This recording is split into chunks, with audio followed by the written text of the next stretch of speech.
Hi guys, welcome to the vlog. Once again, advice for today's maging mapagpatawad. So kung marami man sa yung nang aaway, nang bubuli, nang aasar, marami sa yung nang aaway, marami sa yung naiinggit, pwes maging mapagpatawad ka lang. Lawakan mo yung pangunawa mo at kababaang loob. Kasi yan ay magliligtas sa'yo ng kaluluwa mo sa impyerno.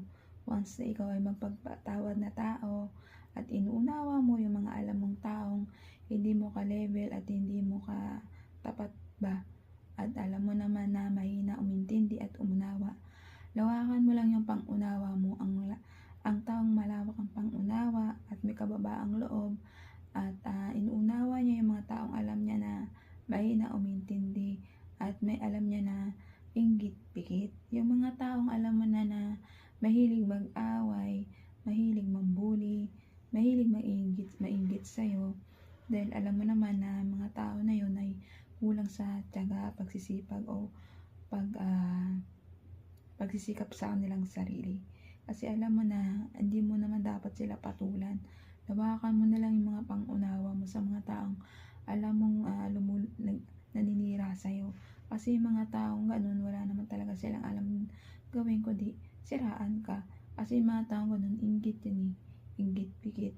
Kaya yung mga taong alam mo na gumagawa sa ito, naninira sa ito, nanalbahay sa iyo, patawarin mo na lang sila.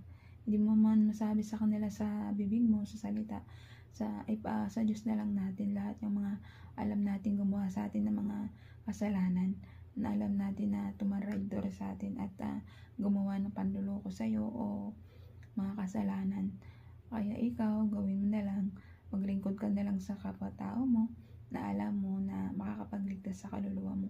Huwag ka pong magtanim ng sama ng loob o galit o pot sa kapwa-tao mo. Bagkus ay magpatawad ka sa kanila na alam mo naman na sa sarili mo na ginagawa nila yon kasi hindi nila alam yung mga salitang gumawa ng kabutihan o alam nila lang gumawa ng kasamaan. Hindi nila alam yung mga pinagagagawa nila na alam nila na ikakasawi ng kaluluwa nila at ng sarili nila. Once gumagawa po kasi tayo na masasama dito sa ibabaw ng lupa at hindi tayo gumagawa ng kabutihan, ay tsak yung kaluluwa mo mapupunta sa impyerno. Alam naman natin yun, di ba? Kaya tayong mga mabubuting tao, gampanan lang po natin yung pagiging mabuting tao sa harapan ng mata ng ating Diyos Ama. Huwag na po tayong gumawa ng alam natin na kasisira ng kaluluwa natin at ng pagkatao natin. Maging madasalin, humingi lang ng kapatawaran sa ating Diyos Ama at lawakan ng pag-unawa sa mga taong alam natin makikitig ang utak at lawakan ng pang-unawa mo.